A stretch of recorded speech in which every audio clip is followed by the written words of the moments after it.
안녕하세요. 엘림영어 재밌들입니다. 이번 영상은 올해 치러졌던 2022학년도 수능 영어 29번 문제, 어법 문제 그거 풀이 영상인데, 자, 어법 문제를 풀 때는 여러분들 기억하실 게 있어요. 딱 두 가지 기준으로 먼저 문제를 봐야 돼요. 첫 번째, 이 문제를 풀 때 내가 이거를 해석으로 풀어야 될지 요거를 기억을 하시고, 두 번째는 뭐냐면은 구조적으로 풀 수 있는지를 따져야 됩니다. 알겠나요? 다시.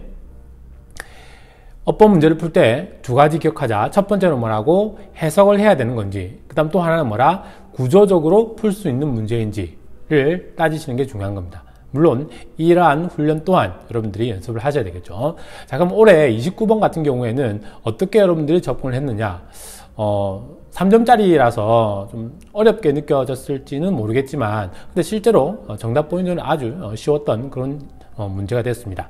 자, 그러면은 제가 방금 얘기했던 이걸 해석을 해야 될지 아니면은 구조적으로 풀 수 있는지 그걸 한번 따져보면은 선택지 5개 중에, 자, 구조적으로 풀 수 있는 것이 3개나 있었습니다. 1번, 그 다음에 또 정답 포인트 됐던 4번, 그 다음에 5번. 그래서 1번과 5번 같은 경우에는 분사 구문에 대한 어떤 구조적 내용을 알고 있으면 됐고, 그 다음에 4번 같은 경우에 정답이었죠. 명사절 접속사 what, that 요거 구분하는 거 엄청나게 많이 했었죠.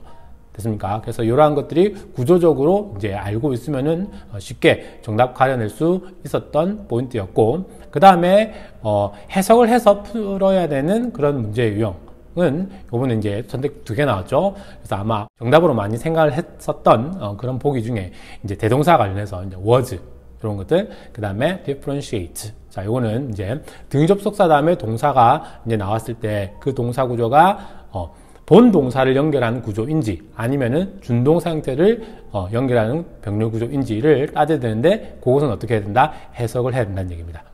알겠습니까? 그래서 자, 그러면은 요번에 먼저 구조적으로 정답을 우리가 체크를 할 수 있었던 것들을 한번 보도록 하는데, 분사 구문 많이 했었죠. 분사 구문의 정의가 뭡니까?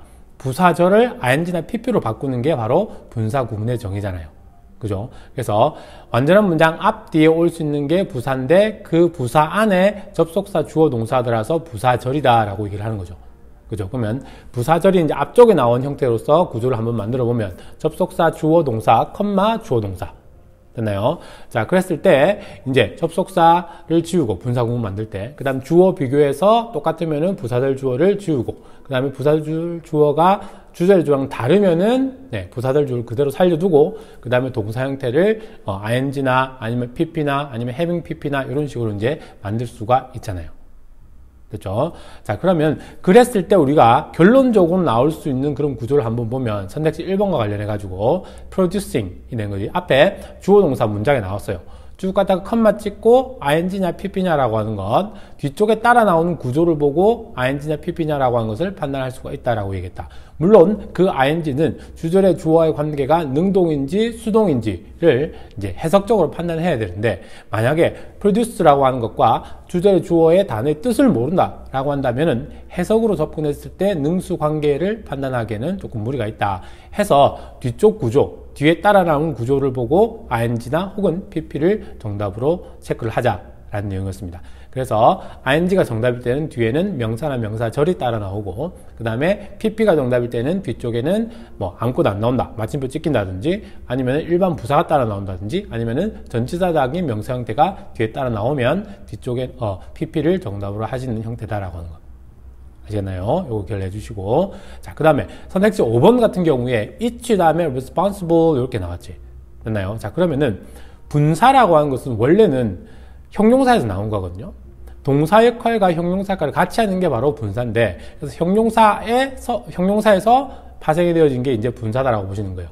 그럼 앞에 이제 주어 동사 문장이 나왔지. 그럼 컴마 찍고 부사절 주어랑 주절의 주어가 다르면은 부사절 주어 살려놓는다라고 얘기했죠. 그럼 it라는 명사를 살려두고, 그 다음에 이제 responsible 형용사지. 그럼 당연히 비동사를 쓰면은 비동사 다음에 형용사 보를 쓰잖아요. 맞죠? 그래서 being responsible 이렇게 이제 구조는 가능하다는 얘기예요.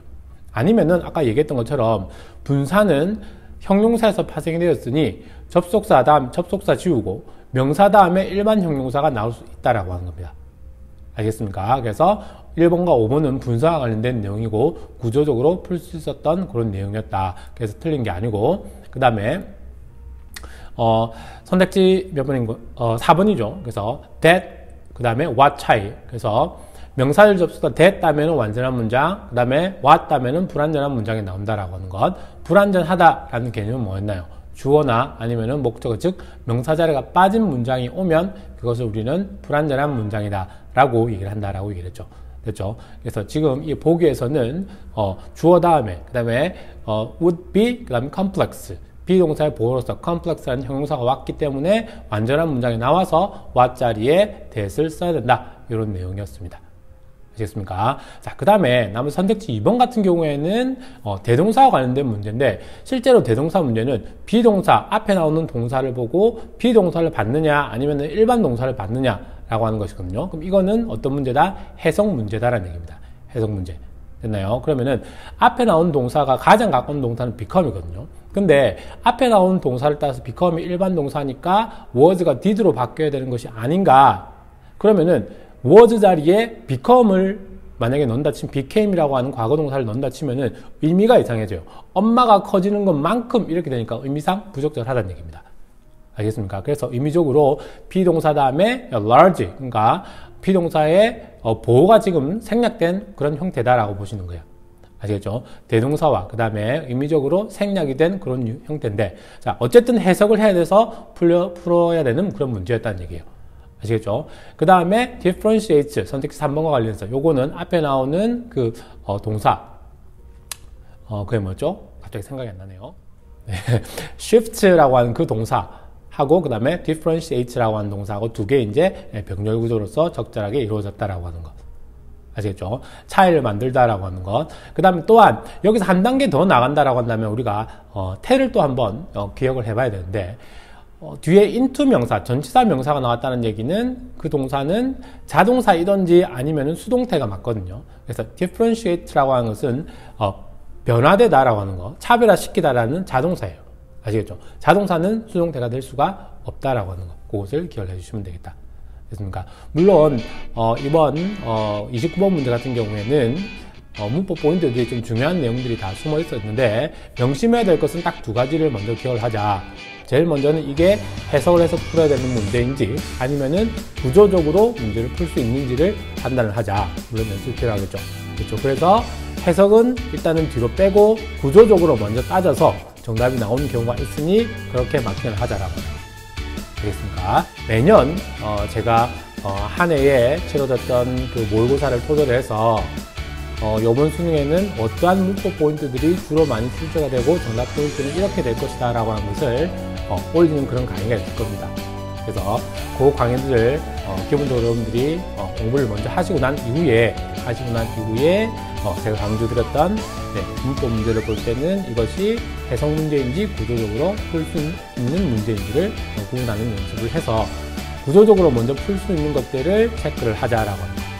알겠습니까?